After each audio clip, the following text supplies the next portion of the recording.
Welcome back to MKE Gadgets. Today we're going to do some machining, something I haven't done in a while. This is a very simple wire bender. And I remember when I was a kid, I would see this in the back of magazines, Popular Mechanics, Boy's Life, Popular Science, and I always wanted one of these. And he's sold for $1.25, and you had to include 25 cents for shipping. A few years ago, I was at the Duluth Trader Store, and I saw this, and it kind of reminded me back to my childhood when I always wanted one. And I said, I'm gonna make one. Well, another year went by and I forgot all about it.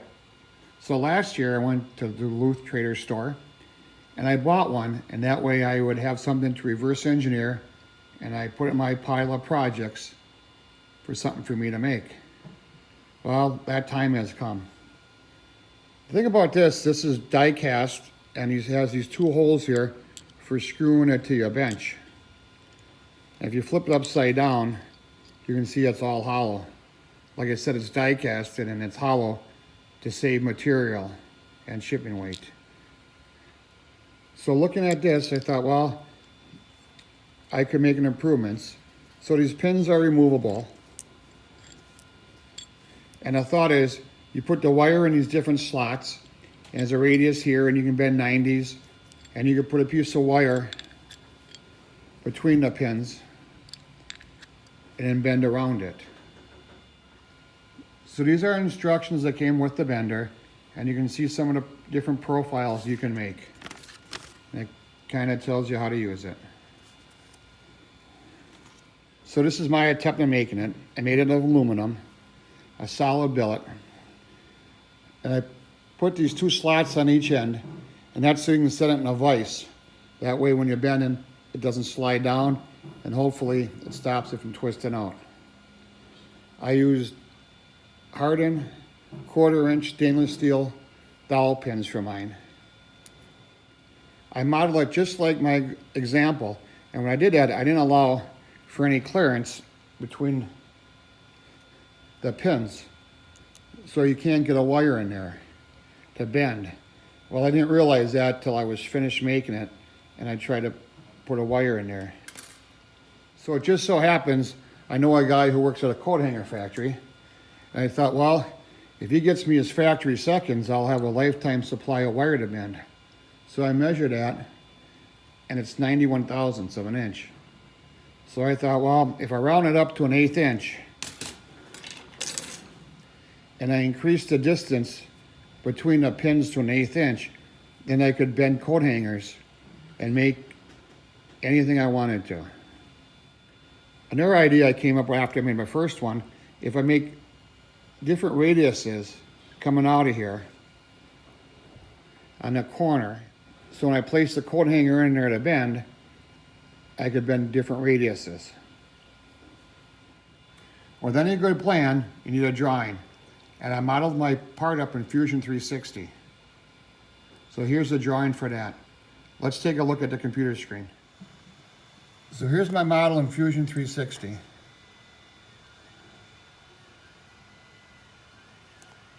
And you can see where I increased the distance between the two holes to an 1/8 inch. I also add different radiuses to all the corners. So when you bend your wire, you can get a different radius. A 90-degree sharp corner and a big radius. So with that said, let's go to Bridgeport Mill and start machining. We're at the Bridgeport Mill, and I have a 1/2 inch 2-fluid high-speed end mill. Our depth of cut is a 1/4 inch. Our in-feed is 25 thousandths. So first, we're going to remove the material on both ends, down to 1/4 inch depth. I'll start showing a little bit, and then we'll come back and finish up.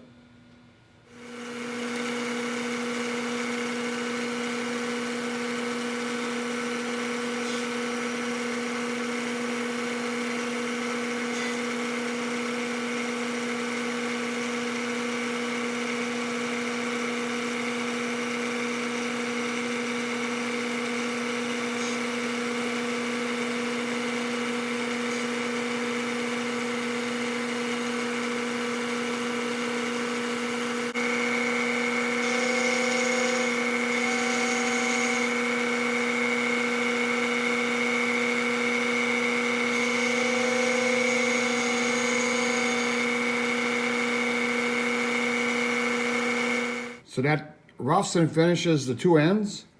Next we gotta put the slots in there. This is an 1/8 inch 2-flute high-speed steel end mill. And now we're gonna mill out the slots here that are 1/8 inch wide.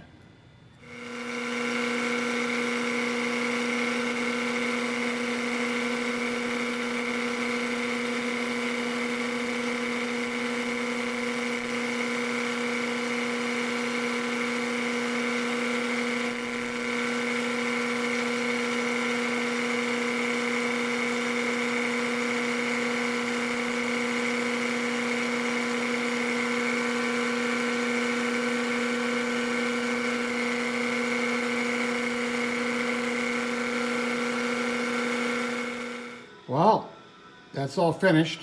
That's 10 passes with an 1/8 inch end mill. Next, I get a drill with a number 5 center drill and center drill all the holes. Then after I center drill, I drill with 25/64. That's 1/64 under a 1/4 inch. And then I'm gonna ream 251 1/2 inch deep. So let's set up for that and start the drilling. Here we go. Now we're going to drill all 6 holes with a number 5 center drill. We're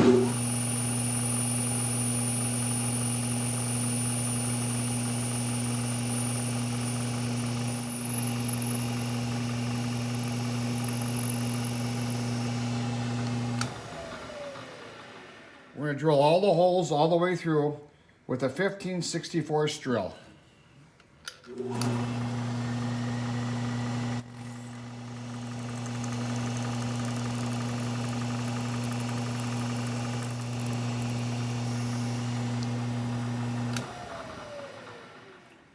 We're going to ream all the holes with a 251 reamer for 250 dowel pins.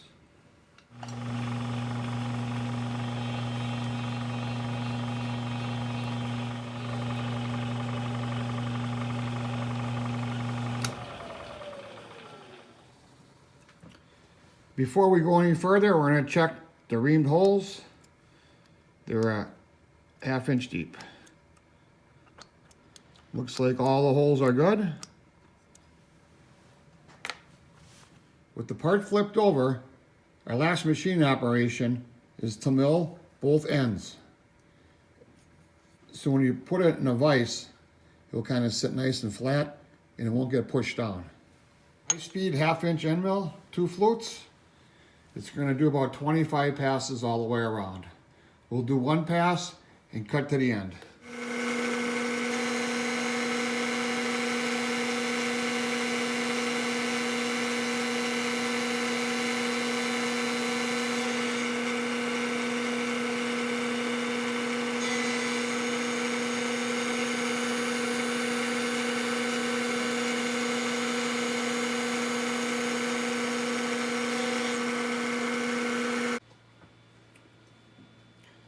With that finished, I just gotta take it out of here, deburr it, clean it up, wipe her down, and we'll go over to the workbench. Take a look at this. So I'll see you at the workbench. So with that one finished, deburred, cleaned up, turned out pretty good.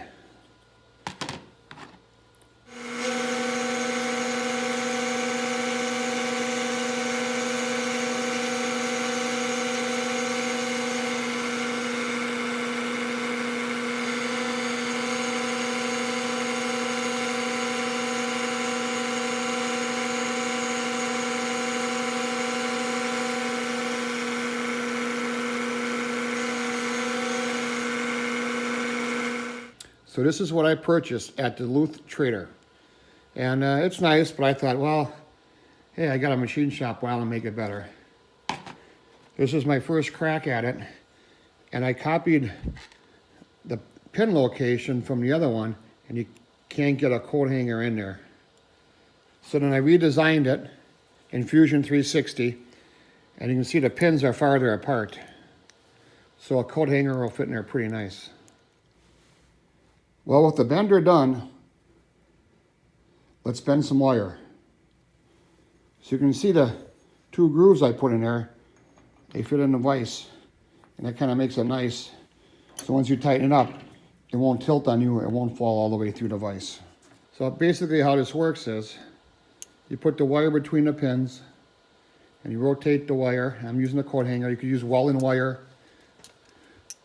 TIG wire, brazen wire, any wire you can come up with. And I can make hooks and little wire forms. Now on here, going around, there's different radiuses. So I can put it in there and I can bend and get a different radius. That's a big radius.